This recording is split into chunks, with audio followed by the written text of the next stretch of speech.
한동훈 비대위원장은 오늘 자정에 유세를 했죠. 이렇게 얘기했습니다. 이번 선거는 2조 범죄 세력을 심판하는 선거다라고 목소리를 높였습니다. 그리고 그에 앞서서는 한 대학을 찾았다고 합니다. 현장의 유세 장면 준비되어 있습니다. 함께 보시죠.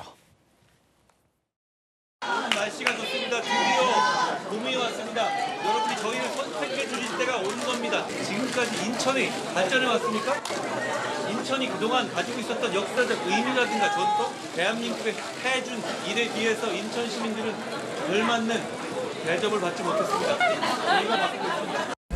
범죄 연대 세력, 2조 세력 심판을 했습니다. 정치개혁, 민생개혁, 2조 심판 위해서 저희에게 힘을 모아주시기 바랍니다. 저희는 정말 일하고 싶습니다.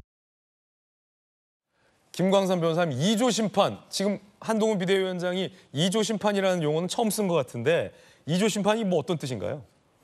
일단 이재명하고 조국을 심판하겠다는 거 아니에요? 예. 사실 이재명 대표가 물론 지난번 대선에서 어떻게 보면 심판받았다 볼 수도 있고 조 전 장관도 뭐 형사처벌 받았지만 계속적으로 이렇게 꿋꿋하게 정치적인 측면에서 보면 오히려 뭐 이번 선거에서 이제 돌풍을 일으키고 있다. 그리고 그 피해자가 사실은 이제 민주당이라는 생각을 많이 했는데 지금 그의 돌풍 자체가 국민의힘 쪽으로 오고 있어요. 왜냐하면 이제까지 이제 한동훈 비대위원장이 등판을 하면서 이제 프레임이 이제 국민의힘 대 민주당 이렇게 갔었는데 그렇게 쭉 오다가 결국 황상무 전 수석이죠. 전 수석의 어떤 회칼 발언, 예. 그다음에 이종석 호주 대사 이것이 대두되면서 다시 프레임 자체가 다시 또 원래대로 돌아가 버렸단 말이에요. 예. 그러면 정권 심판에 대항할 게 뭐냐? 사실 마땅한 카드가 없죠. 지금 다시 정권 심판원이 불붙었기 때문에 그래서 2조 심판원을 들고 나왔다. 그렇죠. 그런데 이전에 이제 민주당 심판으로 계속 얘기했지만 사실은 그게 먹히지 않았어요. 왜냐하면 이재명 대표가 지금 몇 년 동안 계속 수사받고 재판받고 하니까 좀 그거에 국민들이 상당히 좀 어떻게 보면 무감각해졌다. 근데 네. 그러다 보니까 이게 정치에 있어서 영향력이 별로 없었다 이렇게 본 것 같아요. 그래서 저 2조 심판 자체는 이제 프레임이 제가 볼 때는 상당히 좋은 프레임이다 이렇게 봅니다. 왜냐하면 단순히 뭐 민주당 심판 이렇게 가버리면 사실 대표는 이재명 대표지만 이제 민주당이 어떤 다수 의석에 의한 국회 횡포 이제 그런 거 인식할 수 있지만 이제 2조 심판 딱 하면 피고인들, 범죄자들 이제 이런 인상을 줄 수 있거든요.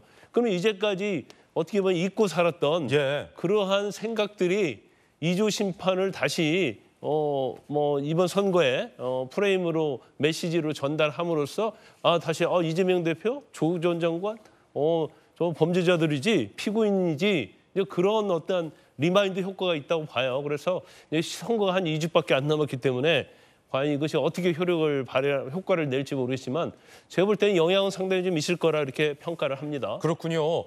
예전에 한동훈 비대위원장은 이제 운동권, 뭐 여의도 정치 이런 표현을 썼었지만 이 조국 전 장관을 심판해야 된다라는 건 이번에 같이 좀 추가가 된 것 같은데 선거의 어떤 여론조사 흐름을 좀 보면 조국 혁신당의 예상치 못한 뭐라고 할까요? 상승이 한동훈 비대위원장도 좀 예상하지 못했던 변수였던 것 같아요. 지금 발언 들어보니까 심판론에 조 심판까지 좀 추가가 됐는데 그 지점 어떻게 보십니까? 일단 뭐 저도 깜짝 놀랐습니다. 네. 뭐 어찌됐든 범죄 혐의를 받고 1, 2심에서 실형을 선고받은 사람이 만든 정당이 또 대법원 확정 판결되면은 감옥 들어갈 수 있는 사람이 만든 정당이 저렇게 돌풍을 일으켰다. 저도 그 현상을 이해를 하지 못해요. 그런데 이제 저는 사실 심판 대 심판이란 프레임 전쟁이 과연 대한민국의 미래를 위해서 바람직한 것인가에 대해서 굉장히 좀 적당하지 않다는 생각을 가지고 있습니다. 예.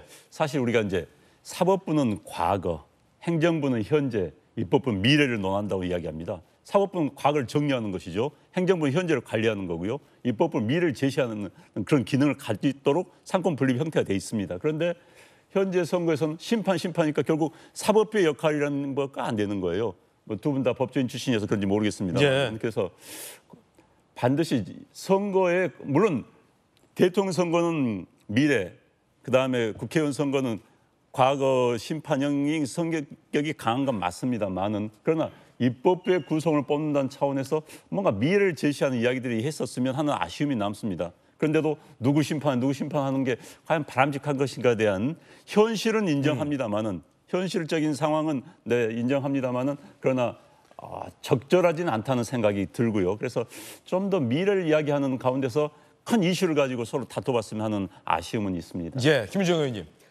역대 총선을 보면 대통령 임기 중반에 치러지는 집권 여당의 총선은 대체로 많이 승리를 했어요.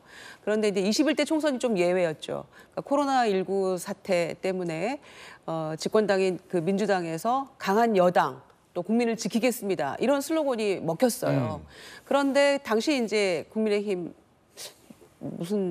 아니었죠. 다른 전신정당. 예. 예. 거기에서는 이제 경제 심판 이렇게 들고 나왔는데 전혀 먹히질 않았거든요. 그러니까 그 정도의 예외를 제외하고는 대체로 여당이 승리를 했던 게 과거 전례를 보면 알 수 있는데 이번에도 역시 마찬가지인 것 같아요. 그러니까 한동훈 위원장이 긴급하게 투입이 됐을 때는 계속해서 민주당 심판, 이재명 비판, 또 전 정권 탓하고 운동권 심판하고 또 민생 얘기하다가 또 이념 얘기하다가 거의 전략이 부재한 것 같아요. 좌충우돌 막 이렇게 했거든요.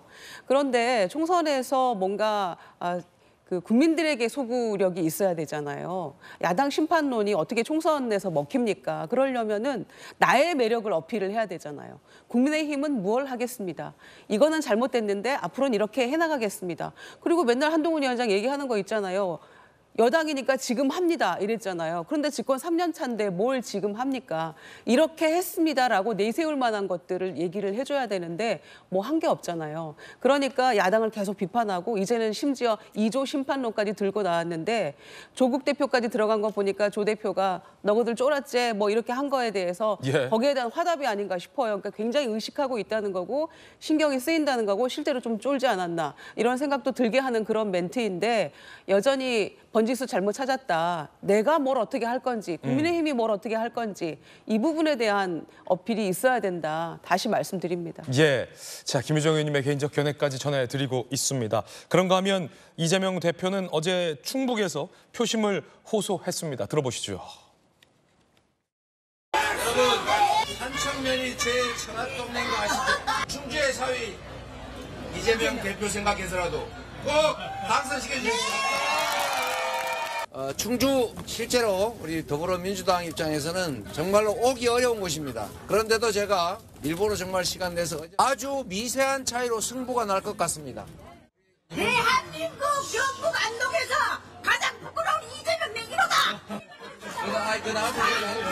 세상에 별 사람이 다 있으니까 저런 분도 있구나 라고 생각하시면 될 것 같아요. 여러분의 다음 세대들의 삶도 바로 여러분의 미래, 여러분의 노후도 바로 지금 이 순간 여러분 손에 달렸다는 거 꼭 기억해 주시기 바랍니다. 성춘 부의장님, 유세하다 보면은 나를 지지하지 않는 분들도 이렇게 격렬하게 비판하거나 그런 것도 있죠. 이 대표한테도 저런 비판이 어제 있었던 것 같아요. 뭐 비교적 잘 대처를 하신 것 같아요. 뭐 원래 다른 경우에는 그 경호원들이나 이런 분들이 막기도 하지 않습니까? 예. 그런 것들이 문제가 되고 또 지금 이재명 대표가 올 초에 그 테러를 피습을 당했기 때문에 지금 양당 뭐 민주당뿐만 아닙니다. 국민의힘 유력 정치인에 대한 경호도 매우 강화돼 있는 상황이기 때문에 네. 저런 격렬한 반응이 나왔을 때 경호원들이 좀 제지를 할 수도 있는 것인데 다행히 그런 제지나 유권자들의 말은 언제든지 들어야 됩니다. 그렇기 때문에 그런 것들을 막지 않은 것은 매우 잘했다고 보고요. 또 충북을 찾아서 이 험지라고 하는데 사실 우리가 4년 전으로 돌아가 보면 4년 전 충북의 의석이 8개인데 당시 민주당이 5개나 차지했습니다. 어유 그렇군요. 깨우 선전을 했습니다. 근데 그래도 충북에 공을 들이고 있는 이유는 그 5명 중에 4명이 날아가고 지금 1명만 사실상 공천을 받아서 하고 있습니다. 그렇기 때문에 새로운 인물로 지금 공천을 한 상황이기 때문에 이 충북의 선거 결과가 어떻게 보면 이재명 대표의 새로운 공천의 또 바로미터도 하나가 될 수 있기 때문에 충북 선거에 아마 공을 들이고 있다라고 보여집니다. 자, 각 당이 예상하는 현재 상태로서 확실하게 우세할 수 있다라는 판세는 있지만 그 양당이 확실시 여기는 지역을 제외한 많은 곳들이 60지역 곳 이상이 여야의 승부를 예상할 수 없는 격전지입니다. 13일이면 얼마 안 남은 것 같지만 사실은 긴 시간입니다.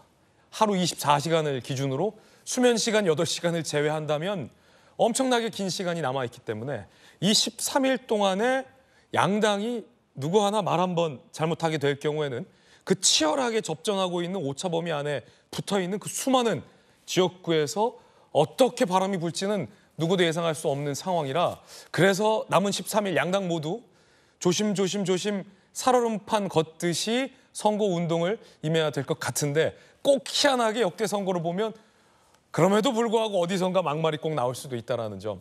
흥미로운 남은 13일에 여론 향배를 지켜볼 수 있는 관전 포인트가 될 수도 있을 것 같습니다. 그만큼 이번 선거는 사실은 결과를 예단할 수 없을 정도로 격전지가 굉장히 많이 있습니다. 어떤 바람이 막판에 부느냐에 따라서 이 격전지들이 모두 다 훅훅 넘어갈 수도 있다는 거죠.